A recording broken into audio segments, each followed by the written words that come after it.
대강절이 시작되었습니다. 예수님의 오심, 성탄을 앞두고 사주 앞에 촛불을 하나씩 켜면서 예수님의 오심을 맞이하는 절기인데요. 여러분 12월이 시작되었고 또 예수님이 오시는 성탄이 있는 이만큼 오늘 찬양에 따라서 빛드신 주님을 잘 기념하시길 바랍니다. 저는 몇 주 전부터 이 세계관이라는 주제를 가지고 설교를 하고 있지요. 제일 첫 시간에는 기독교적인 세계관, 성경적 세계관, 또 복음적 세계관이 무엇인지 창조, 타락, 구속 이 세 가지 관점에서 말씀을 드렸고요. 지난주에는 이런 기독교 세계관과 정반대가 되는 세상의 풍조는 어떤 것인지, 그래서 인류 역사 가운데 있었던 수많은 세계관들을 두 가지로 나눠서 설명드렸어요. 하나는 샤머니즘적 세계관이라는 이름으로 정리해드렸고, 다른 하나는 자연주의적 세계관으로 정리를 해보았습니다. 오늘은요, 우리 성경에서 우리가 또 주의해야 할 것 중에 하나인 이단에 대해서 좀 다뤄보려고 합니다. 오늘 성경 말씀을 보면 1절 말씀에 영을 분별하라고 하는데요. 우리가 복음적 세계관을 가지고 살아갈 때 세상 풍조뿐만 아니라 주의해야 할 게 무엇이 있냐면 바로 이단의 사상과 가르침입니다. 그러면 먼저 여러분, 세상 풍조와 이단의 가르침과는 어떤 차이가 있을까요? 질문을 한번 드려볼게요. 불교는 이단입니까? 아닙니까? 자, 우리 찬양대, 리조이스 찬양대. 불교는 이단이에요? 아니에요? 예, 이게 잘 모르겠죠? 이게 개념이 좀 애매한데, 우리가 불교는 이단이라고 하지 않습니다. 그렇죠? 이교라고 해요. 그러니까 종교가 다른 거예요. 이단이라고 하지 않습니다. 다른 종교들도 마찬가지죠. 뭐 이슬람교도 있고 여러 가지 종교가 있는데 그런 종교들을 우리가 이단이라고 하지 아니하고 이교라고 합니다. 이단이라는 것은요, 같은 정통을 가지고 있는, 정통에서 벗어난 것을 이단이라고 하죠. 또 반면에 분파라는 개념을 또 우리가 가지고 있는데, 이제 분파는 무엇이냐면요, 정통은 같은데 파를 달리하는 것을 분파라고 해요.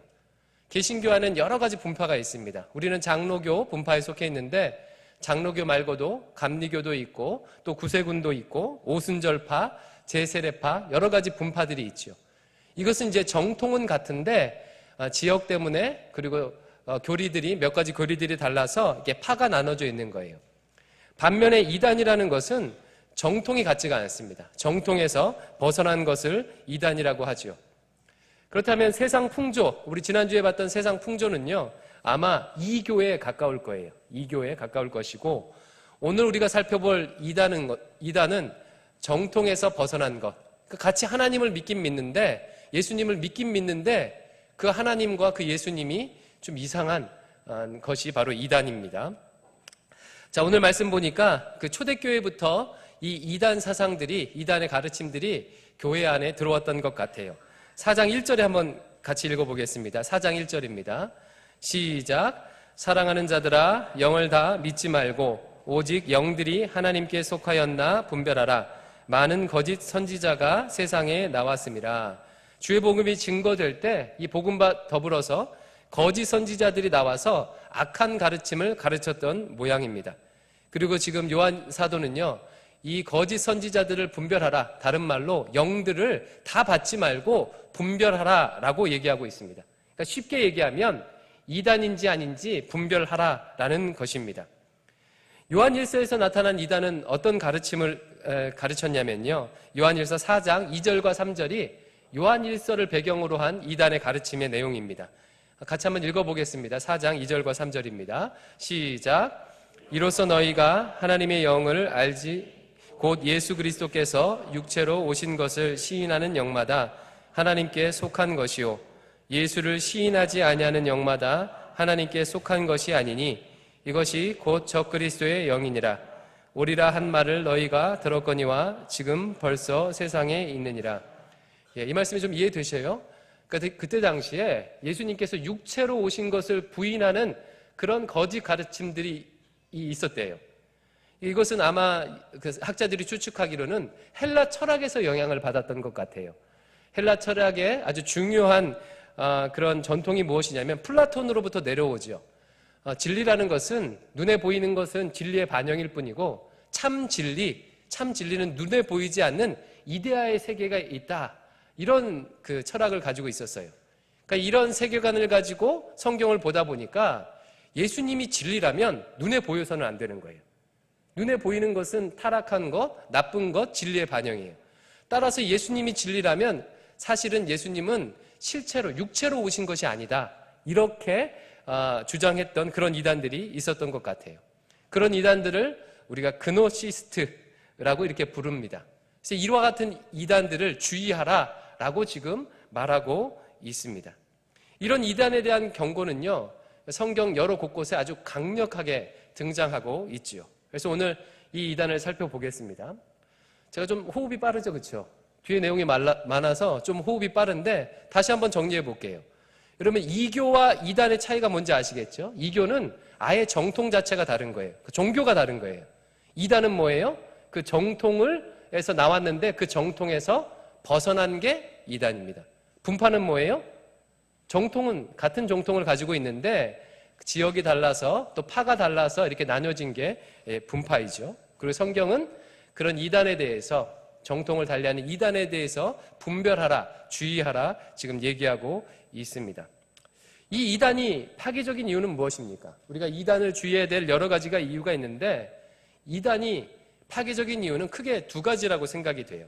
첫 번째는요, 이단의 가르침은 마치 그것이 하나님의 가르침인 것처럼 전해지기 때문에 그래서 위험합니다. 그러니까 하나님을 믿고 예수님을 믿으려고 하는 사람들이 이게 하나님에 대해서, 예수님에 대해서 가르치기 때문에 그것을 쫓아갔다가 알고 보니까 거짓이 되는 거죠.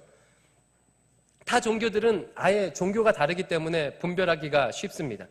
하지만 이단들은요, 예수님을, 하나님을 가르친다고 하지만 그 예수님이 진짜 예수님이 아니기 때문에 파괴력이 있는 것입니다. 예를 들어서 요즘 한국 사회에 유행하는 신천지 이단이요. 신천지는 예수님이 누구래요? 그 메시아가, 이만희가 메시아라고 얘기합니다. 하나님의 교회는 어떻습니까? 하나님의 교회가 요즘 많이 보이는데, 간판이 많이 보이는데 거기는 안상홍이란 사람을 성령님이라고 그렇게 믿고 있습니다. 우리 한국 교회 안에는요, 대한예수교 장로회라는 간판을 단 이단들이 정말 많이 있어요. 그러니까 간판만 보고 가서는 안 돼요. 분명히 대한예수교 장로회인데 들어가 봤더니요, 이단인 경우가 많이 있다는 것입니다. 그래서 이단에 한번 빠졌다 나오면요, 그 다음에 다시 돌아오기가 쉽지가 않아요. 거기서 받았던 상처와 아픔 때문에 아예 믿음 자체를 거부하는 경우들이 굉장히 많이 있습니다. 그래서 이단이 파괴적이에요. 하나님과 예수님을 가르친다고 하지만 실상은 거짓되었기 때문에. 근데 제가 좀 더 주의 깊게 보는 그 파괴력은 어떤 거냐면 두 번째 이유인데요. 이 이단으로 인해서 나의 믿음 자체도 흔들릴 수 있습니다. 그러니까 이단에 빠진 것은 아닌데 이단이 존재한다는 그 사실만으로도요, 나의 믿음 자체가 흔들릴 수 있어요. 왜냐하면 엄밀하게 살펴보면 이단이라는 것은요, 상대적 개념입니다. 즉 정통에서 벗어난 게 이단이기 때문에 정통을 무엇으로 보느냐에 따라서 이것이 이단이 될 수도 있고 이단이 안 될 수도 있다는 거예요. 예를 들면 어떤 그 분파가 있는데 카톨릭에서는 그 분파를 이단으로 보는데 개신교, 우리가 속한 개신교에서는 거기를 이단으로 보지 않을 수도 있다는 거예요. 대표적으로 제7일 안식일 예수 재림교는요, 미국 교회 안에서, 미국 교회 개신교 어떤 분파들은요, 제7일 안식일 교회를 이단으로 보지 않습니다. 하지만 또 어떤 데는요, 어떤 개신교 분파는요, 이단으로 보죠.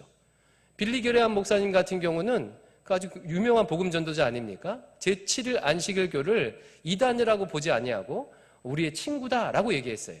하지만 한국 교회 안에서는 어떻습니까? 1915년부터 시작해서 벌써 100년 전부터 제7일 안식일 예수 재림교를요, 이단으로 규정하고 있습니다.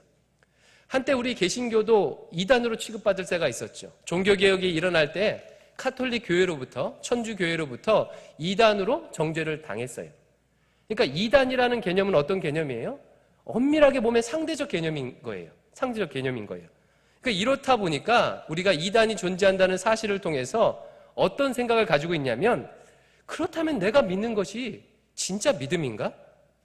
이런 식으로 하면 결국 다 자기가 믿고 싶은 것을 만들어 믿는 것 아닌가? 그러니까 상대적으로 내 믿음을 생각하게 되고 내 믿음 자체가 흔들려 버릴 수 있다는 거죠. 그리고 이것이 저 나가게 되면 어떻게 됩니까? 아, 종교는 맞아. 인간이 만들어낸 정신의 산물이야. 차라리 확실한 과학을 신봉하자. 이렇게 나아갈 수 있다는 거예요. 그래서 이단은요, 그 이단에 빠지지 않더라도 내 믿음을 상대적으로 본다는 그런 위험성을 가지고 있습니다. 이렇게 얘기하니까 여러분 좀 불안하죠, 그렇죠? 하지만요, 여러분 걱정하지 마십시오. 제가 이단의 규정을 방금 상대적이라고 했는데 그럼에도 불구하고 우리는 불안할 필요가 없습니다. 왜냐하면요, 우리는 분명하고 보편적인 기준을 가지고 있기 때문에 그래요. 세 가지 차원에서 그 기준이 있는데, 첫 번째는요, 우리는요 그냥 교리만 가지고 있는 게 아니라 그 교리가 파생되게 된 무엇을 가지고 있습니까? 성경 말씀을 가지고 있어요. 그러니까 성경 말씀이 보편적 기준이 되기 때문에 두려워할 필요가 없습니다. 성경을 통해서 확인하고 확인받을 수 있는 거예요.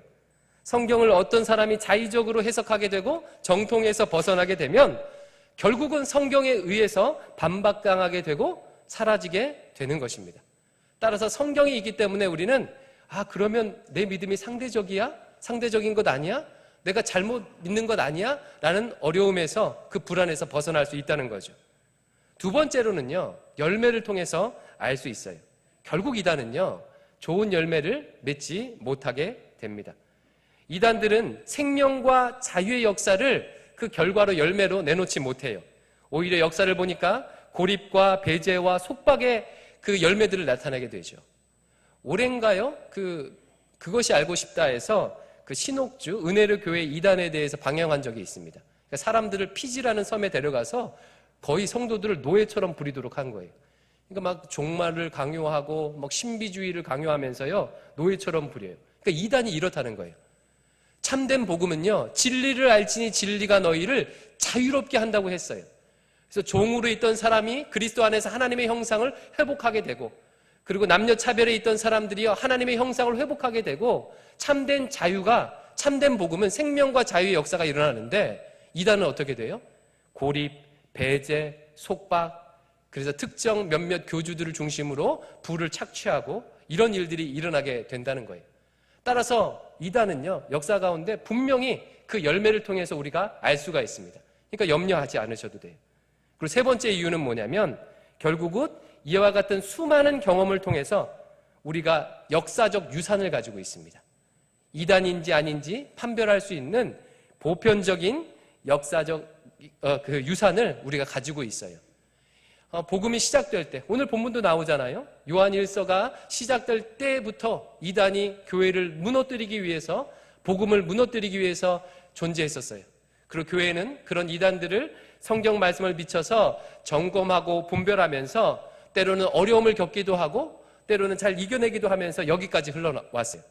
따라서 교단을 초월해서, 교파를 초월해서 이것이 이단인지 아닌지 성경을 기준으로 그 기준을 세울 수 있는 보편적 교리를 우리는 가지고 있습니다.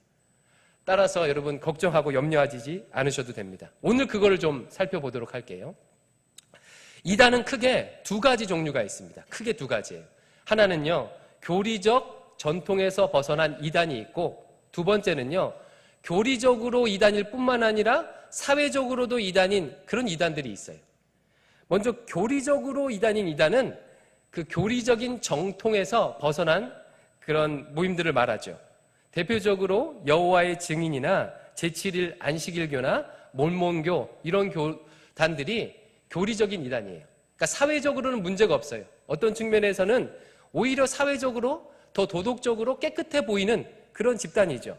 하지만 교회의 정통에서 벗어나서 다른 교리, 성경이 가르치지 않는 다른 것들을 가르치는 교리에서 벗어난 그런 이단들이 있습니다. 두 번째로는 교리적으로 벗어날 뿐만 아니라 사회적으로 무리를 일으키는 이단이에요. 그러니까 교리적인 정통에서도 벗어났고 사회적으로도 도덕적으로, 윤리적으로 문제를 일으키는 이단들이에요. 대표적으로 JMS가 있죠. 정명석이라고, 정명석을 교주로 둔 이단이 있습니다. 영생교, 예전에 한참 활개를 폈지요. 그리고 다미선교회, 사이비 종말론, 1992년도 저 기억하고 있습니다. 그리고 유병원, 세월호와 연결된 유병원 구원파라든가, 지금 유행하고 있는 신천지, 하나님의 교회, 이런 이단들은 교리에서 벗어난 이단일 뿐만 아니라 사회적으로도 도덕적으로도 윤리적으로도 문제를 일으켜요. 그래서 이 이단에 빠지게 되면 재산도 날려버리고 가족과도 멀어지게 되고 여러 가지 문제들을 당하게 되는 거죠. 그렇다면 여러분 질문 드려볼게요. 교리적으로만 이단인 이단과 교리적으로도 사회적으로도 이단인 이단, 이 둘 중에서 무엇이 오래 갈까요? 상식적으로 생각하면 무엇이 오래 가죠? 교리적으로만 이단이 오래 가요. 그 유발 하랄이라는 요즘 한참 뜨고 있는 사회학자가 있잖아요. 호모데우스라는 책을 썼는데 이 사람은 이제 무신론자예요. 근데 이 사람이 이제 인류 역사를 연구해 보니까 종교를 연구했는데 도덕적이고 윤리적인 종교가 오래 간다, 이런 결론을 내놨어요. 그러니까 사회적으로 무리를 일으키지 않는다면, 교리적으로만 이단이라면 그런 이단들이 이제 오래 가겠죠. 반면에 사회적으로도 무리를 일으키는 이단이면 금방 드러납니다. 왜냐하면요, 그건 교회만 싫어하는 게 아니라 그냥 일반 사람들도 다 싫어해요. 가정이 깨지고 재산이 착취당하고 여러 어려움을 나타나게 되니까요. 이제 다음 주에는 우리 지성률 목사님께서 신천지에 대해서 얘기해 줄 거예요. 그 이유는 지금 신천지가 하도 지금 활개를 치고 있어요. 저도 여러분들은 잘 모르시겠지만 우리 교회 안에서도요, 신천지 때문에 그 교회를 가서 어려움을 당한 성도들이 여러 명이 있습니다. 그 케이스를 지금도 제가 다루고 있는데, 그래서 우리 청년들이 신천지를 좀 분별할 필요가 있다. 왜냐하면 직접적인 어려움이니까 분별할 필요가 있다 해서 다음 주에는 우리 지성률 목사님이 나눠주실 거예요. 오늘 제가 할 것은 무엇이냐면요, 이 바로 교리적인 정통에서 벗어난 이단들을 구분하는 기준이에요. 어떤 기준을 가지고 그러면 교리에서 벗어났다고 이단이라고 얘기할 수 있는가라는 것입니다. 그래서 들어오실 때 그 주보와 함께 간지를 하나 받으셨을 텐데 이걸 한번 펴놔보세요. 혹시 없으시면 나갈 때 챙겨가시고요, 이 영상을 참고하시면 되겠습니다. 이단을 구분하는 핵심 교리예요. 사실 설교를 아주 쉽게 하려면요, 그냥 신천지나 하나님의 교회나 이 교회가 왜 이단인지 얘기하고 이것을 주의하세요 얘기하면 쉽습니다. 그런데 이제 그 지성률 목사님하고도 좀 상의를 했는데, 물고기를 잡아주는 것도 중요하지만 고기 잡는 법을 좀 가르쳐 줘야 되겠다, 이런 그 얘기를 좀 나눴어요. 그래서 조금 어려워 보이지만요, 우리 청년들이 단지 신천지가 이단인가 아닌가, 하나님의 교회가 이단인가 아닌가를 넘어서서 어디를 가든지 어느 모임에 있든지 어디에 속해 있든지 이단인지 아닌지 교리적으로 분별할 수 있는 그런 기준을 좀 세우도록 좀 도와주면 좋겠다라고 해서 오늘 이것을 좀 준비해 봤습니다. 여러분, 그 신학 안에는 여러 가지 영역들이 있어요. 여러 가지. 신학의 역사, 교회의 역사를 연구하는 영역을 그 역사신학이라고 해요. 그리고 이와 같이 목회를 하는 영역을 실천신학이라고 해요. 그리고 성경 말씀, 창세기부터 요한계시록 하나하나 성경 말씀을 공부하는 것을 성경신학이라고 해요. 어렵지 않죠? 근데 이제 그 신학 영역 중에 중요한 영역이 하나 있는데, 이런 성경 말씀을 기반으로 신자란, 예수 믿는 사람이란 이런 것들을 믿고 고백하는 사람이야 라고 그렇게 그것을 조직화해 놓은 그런 신학이 있어요. 그것을 뭐라고 하냐면 조직신학이라고 얘기합니다.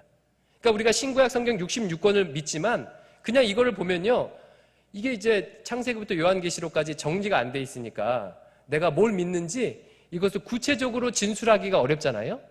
그러니까 인류 역사 안에서, 기독교 역사 안에서 이 신구약 성경 66권을 가지고 신자란 이것을 믿는 것이야 라고 조직해 놓은 신학이 있다는 거예요. 그 대표적인 게 바로 뭐냐면 사도신경이에요. 사도신경. 여러분, 누군가 여러분에게 와서 너 교회 다니지? 너 뭐 믿니? 라고 하면 어떻게 하면 돼요? 그냥 사도신경을 외우면 돼요. 전증하사 천지를 만드신 하나님 아버지를 믿고, 그분이 독생자 예수님을 보낸 것을 믿고, 예수님께서 십자가에 달려 죽으시고 승천하신 것을 믿고, 성령님을 믿고, 이게 이제 그 조직신학, 성경 66권의 내용의 핵심을 뽑아서, 믿음의 가르침을 뽑아서 핵심적으로 요약해 놓은 게 그 사도신경이에요. 그래서 우리가 이단인가 아닌가를 판별할 때 무엇을 통해서 판별할 수 있겠어요? 바로 사도신경의 내용을 통해서, 사도신경의 믿음의 고백과 다른 것을 고백하면 이게 정통에서 벗어났구나라고 생각할 수 있죠. 근데 이제 사도신경을 여기서 보면 여러 가지 어려움이 있습니다. 그래서 제가 조직신학의 8대 영역, 엄밀히 얘기하면 7대 영역인데 이 8대 영역을 기준으로 교회는 정통이냐 아니냐를 판별합니다. 그러니까 조직신학의 8대 영역을 통해서 이것에 벗어나면 이단일 가능성이 있다, 이단이다 이렇게 판단을 하는 거예요. 그래서 이것을 이렇게 여러분에게 정리해 봤어요. 한번 살펴볼게요. 먼저 첫 번째 화면을 띄워주십시오. 자, 여기까지 잘 따라오셨죠? 잘 따라오셨죠? 그러니까 조직신학의 8가지 영역을 통해서 그것을 기준으로 이단이냐 아니냐 판별할 수 있다는 거예요. 첫 번째가 뭐냐면 서론이에요. 서론. 서론의 핵심 교리는 뭐냐면 성경의 권위입니다.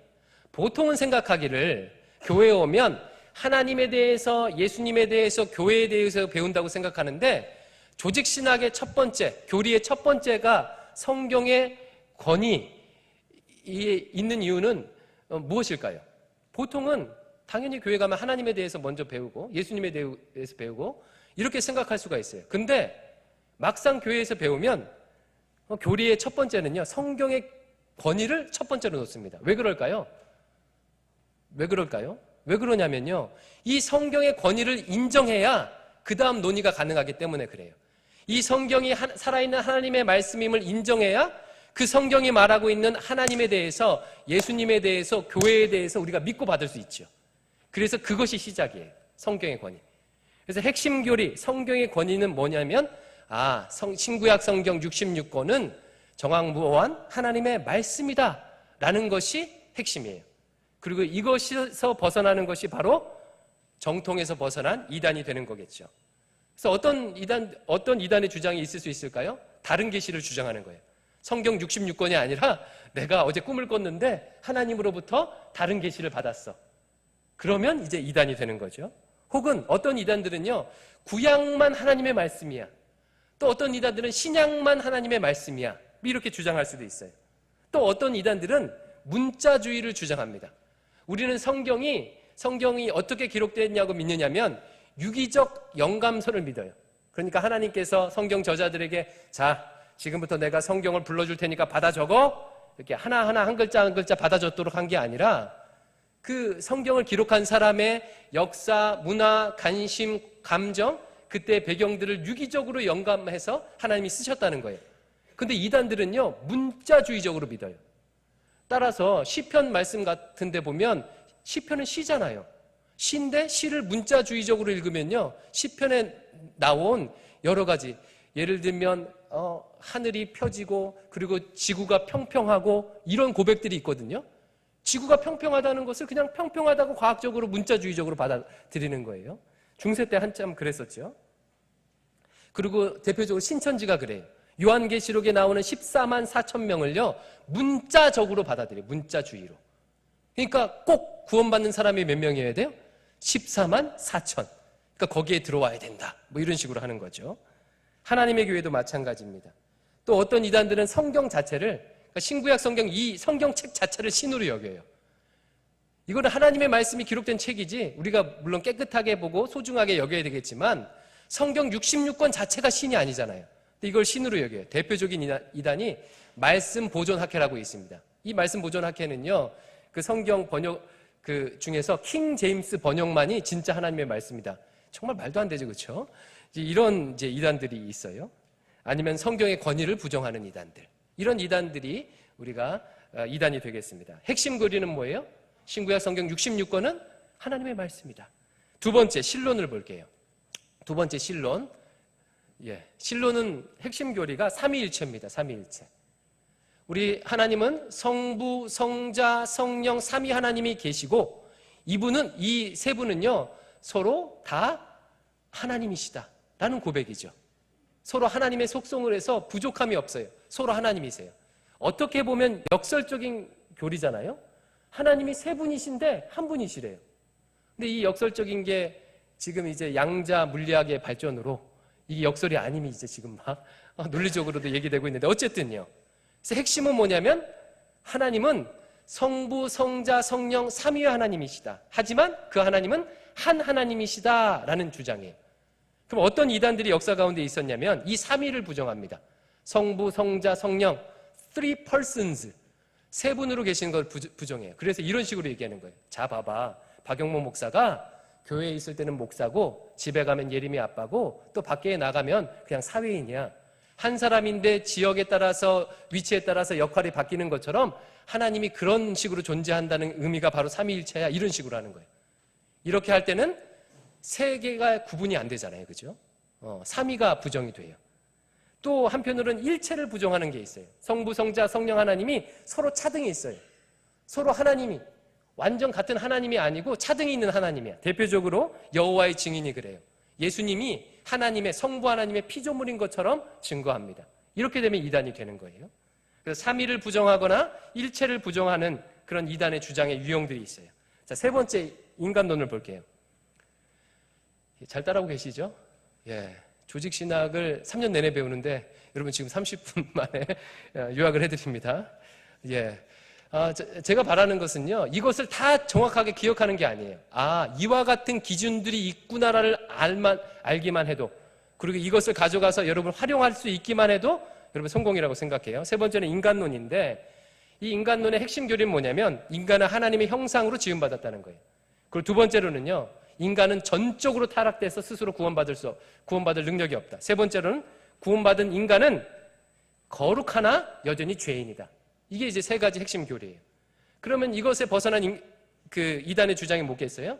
하나님의 형상이 아니라는 거지. 어떤 사람은 차별하는 거예요.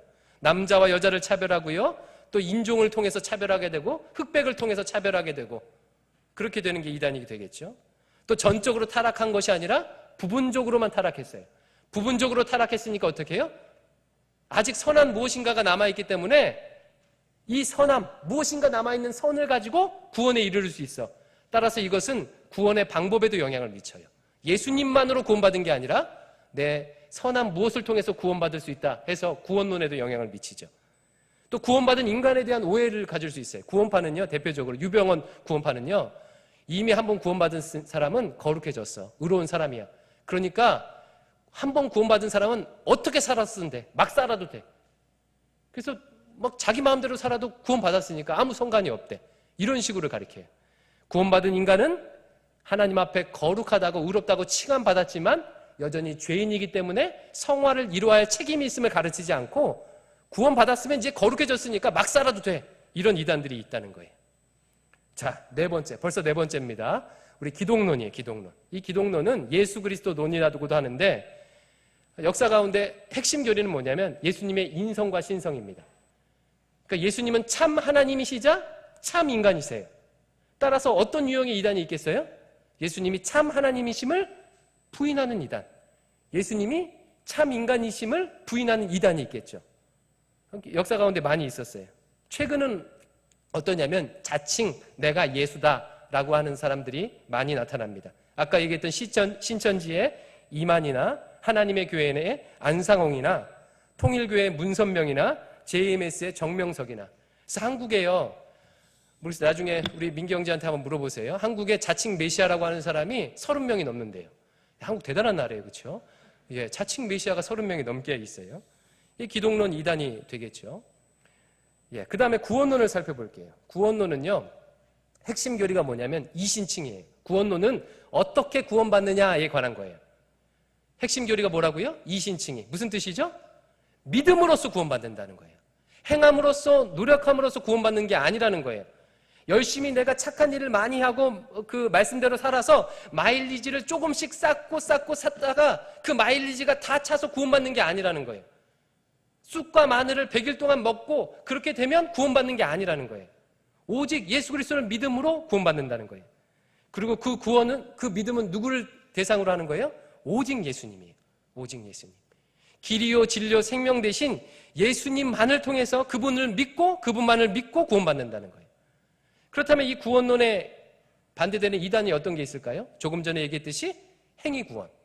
대표적으로 제7일 안식일교가 이단인 이유는요, 바로 이 구원론 때문에 그래요. 제7일 안식일 예수님 재림교는요, 그 안식일을 언제 지켜요? 그 성경 나온 대로 지켜야 된다는 거죠. 그래서 구약에 얘기하는 대로 금요일 저녁부터 토요일 안식일을 꼭 지켜야 된다는 거예요.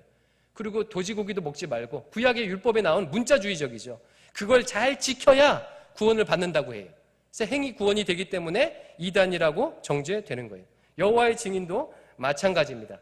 여호와의 증인 사람들이 여기 시나타운 앞에도 보면요, 이렇게 뭐 부스 하나 설치해 놓고 여러 가지 책자 이렇게 놓고 막 열심히 하잖아요. 집에도 찾아다니면서. 왜 그렇게 하냐면 그래야 그 행위 공덕을 쌓아야 돼요. 공덕을. 그래야 구원을 받기 때문에 열심히 구원받기 위해서 그 일을 행하고 있는 거죠. 그래서 예수님만이 구원임을 부인하거나 이만희가 혹은 안상홍이, 그리고 아니면 행위구원을 얘기하거나, 이게 정통에 벗어나기 때문에 이단이 되는 겁니다. 그 다음은 교회론이에요. 교회론. 교회론의 핵심은요, 한 단어예요. 아주 쉽습니다. 그리스도의 몸이에요. 우리 교회는 한 단어로 정의하면 뭐라고요? 그리스도의 몸이에요. 몸. 따라서 교회의 머리는 누구죠? 예수 그리스도시고, 우리는 머리 대신 예수 그리스도의 몸, 이게 이제 교회예요. 또 그 몸 안에서는 따라서 다양한 지체들이 있어. 어떤 지체는 손가락과 같고, 어떤 지체는 심장과 같고, 어떤 지체는 다리와도 같아요. 따라서 교회론의 핵심은요, 그리스도의 몸이고, 그 몸이라는 것은 다양하지만 하나다. 이 두 가지 다예요. 그럼 교회론의 이단은 어떤 게 나올까요? 이 다양성을 인정하지 않는 것, 그리고 하나됨을 인정하지 않는 것. 그러면 정통에서 벗어나게 되는 거겠죠. 또 교회론의 또 다른 핵심 중에 하나는 또 유형교회와 무형교회입니다. 여러분, 지금 우리는 유형교회, 신내동에 있는 대광교회라는 조직된 유형교회, 인스티튜션에 지금 다니고 있어요.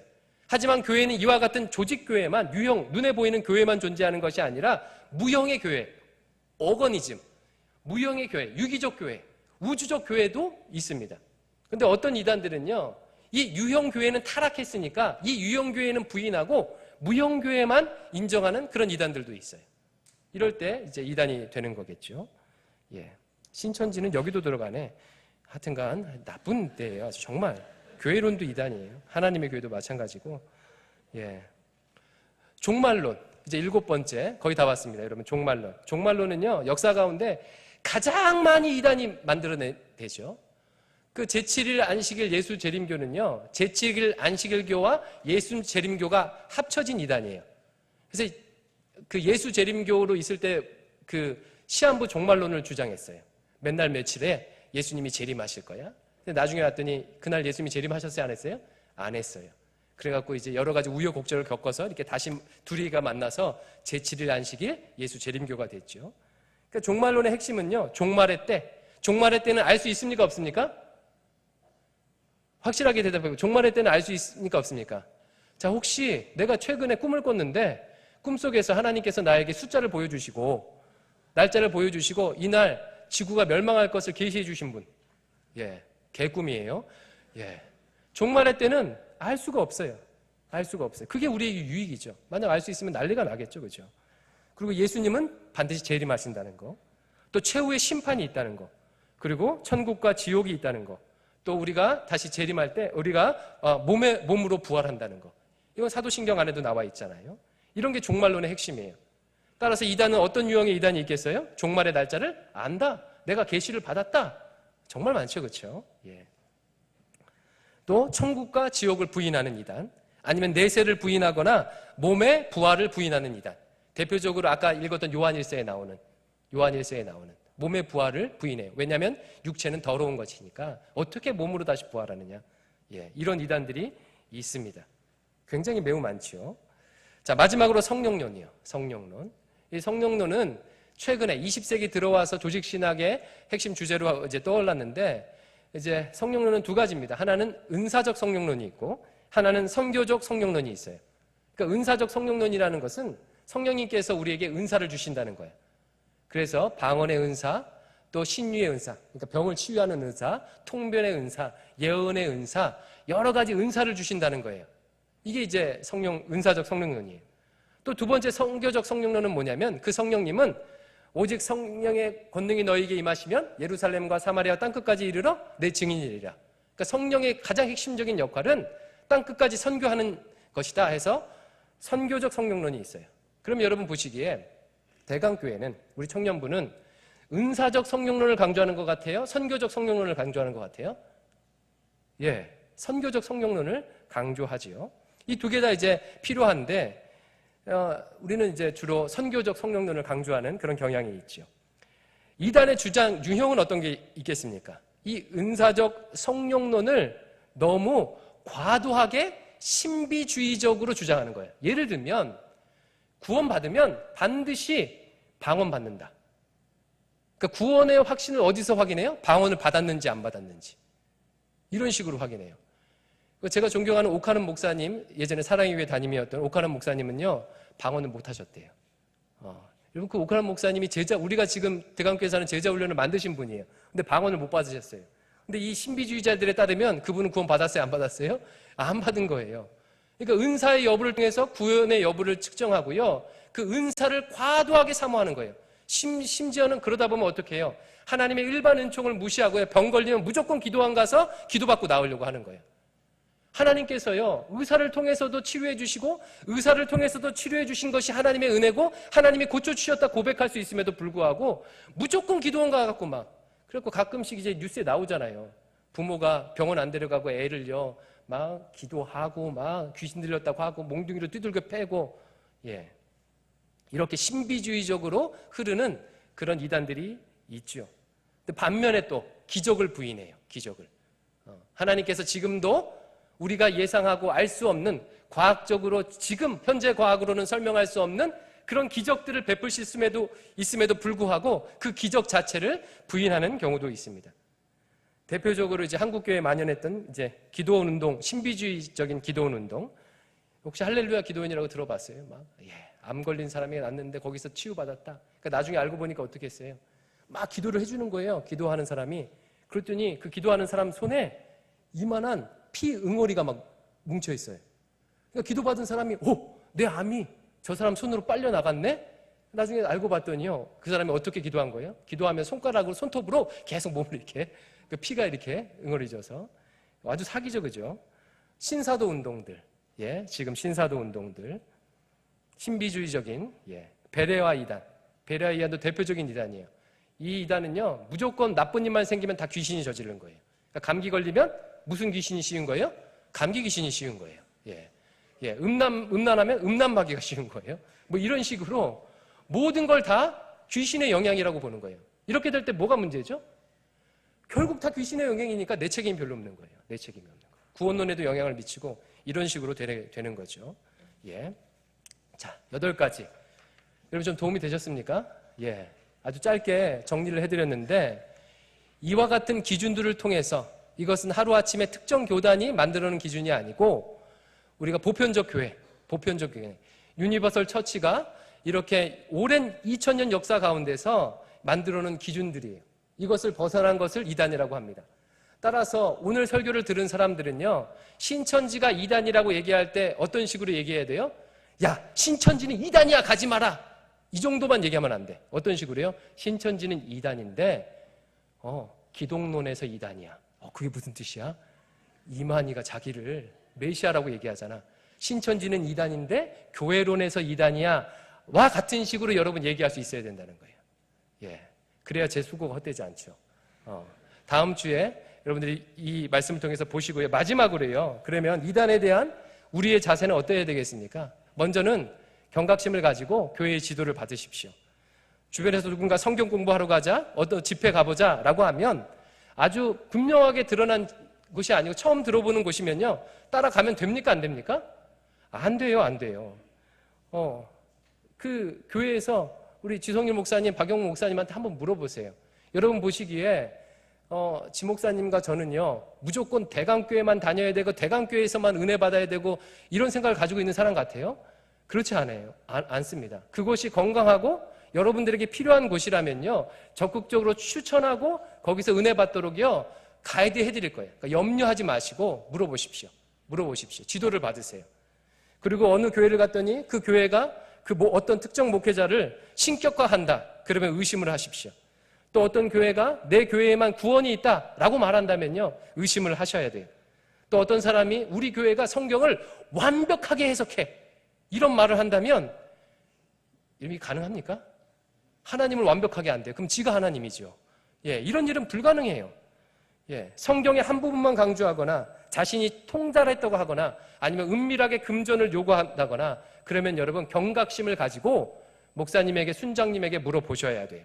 그냥 친절하다고 또 내가 외롭다고 나를 이게 설문조사하는 자매가 이쁘다고 그냥 따라가시면 안 돼요. 반드시 주변에 목사님에게 물어보셔야 합니다. 그리고 이름으로 구별할 수가 없어요. 제가 지금 얘기해 드리는 걸 한번 들어보세요. 기독교 복음 선교회 어떻습니까? 너무 좋죠. 기독교 복음 선교회. 정명석 이단이 사용하는 이름이에요. IYF 많이 들어보셨죠? IVF하고 되게 비슷하잖아요. 기쁜 소식 선교회 얼마나 좋아요. 기쁜 소식 선교회래요. 예? 구원파 박옥수 이단이죠. 무료 성경 신학원 무료로 성경을 가르쳐준대요. 이 이단이에요. 평신도 신학원 신천지에서 하죠. 하나님의 교회는 어때요? 하나님의 교회래요. 얼마나 좋아요. 우리 교회도 아니고 하나님의 교회래요. 이름만 가지고는 구별할 수가 없어요. 대한예수교 장로회 엄청나게 이단이 많다니까요. 따라서 경각심을 가지고 교회의 지도를 받으시기 바라요. 하지만 경각심을 갖때 두려워하지 마세요. 교회 역사를 보면 이단 때문에 교회가 어려움은 일시적으로 겪어도 교회는 망하지 않습니다. 하나님의 교회는요 생명력이 있어요. 하나님의 교회는요 반드시 하나님께서 지키시고 그 교회를 통해서 역사하실 거예요. 그러니까 이단 때문에 두려워하지 마십시오. 그리고 말씀을 열심히 공부해야죠. 언제나 이렇게 목사님에게 물어보겠어요? 여러분이 선교지에 가면 물어볼 사람이 없을 수도 있잖아요. 그러면 여러분 스스로 그걸 분별해야 되잖아요. 말씀을 열심히 공부해야 돼요. 내 것이 무엇인지 알아야 됩니다. 지금 제가 8가지만 요약해줘도 너무 좋잖아요. 그렇잖아요? 잠깐 요약해 준 것만으로도요 이런 기준이 생겨서 굉장히 좋아요. 10분만 공부해도 이렇게 좋은데요. 제자 훈련도 받고 말씀을 읽으면서 배우셔야 돼요. 근데 혼자 하시면 안 돼요. 제가 예전에도 얘기했듯이요. 성경은 고전이에요. 근데 고전은 혼자 읽으면 어떻게 해요? 고전해요. 여러분 많이 공부해 봤잖아요. 고등학생이 읽어야 한 고전 100선 해갖고 책 읽어보면요. 죄와 벌 읽다가 막 욕 나오잖아요. 도대체 이게 왜 좋은 책이야? 근데 나중에 커서 내가 소양이 생기게 되고 인간에 대해서 이해하게 되고 그러면 이 책이 다르게 보이잖아요. 성경은요 고전 중에 고전이에요. 혼자 읽어서는요 그냥 읽기만 하는 거예요. 따라서 배우셔야 돼요. 배우시기를 바라요. 그리고 마지막으로는요 이단보다도 더 도덕적으로 성공적으로 사시고 더 열심히 하세요. 저는 신천지 볼 때마다 여호와의 증인분들 볼 때마다 진짜 존경스러워요. 썩어질 것을 위해서도 거짓을 위해서도 저렇게 생명 다해서 목숨 다해서 하는데 우리는 생명의 복음을 나를 구원해 준 이 복음을 들고 어떻게 살고 있는가 정말 돌아보게 돼요. 더 나아가서요 진짜로 깨끗하게 살아야죠. 도덕적으로 말씀대로 살아야죠. 우리가 부끄러운 이유는요 말씀은 알기는 잘 알아 입만 살았죠. 이 말씀대로 살지 않기 때문에 그런 거 아닙니까? 저를 포함해서 우리 모두요. 따라서 이렇게 할 때 우리가 이단을 분별하고 승리할 수가 있습니다. 이와 같은 은혜가 우리 모두에게 있기를 주의 이름으로 축원드립니다.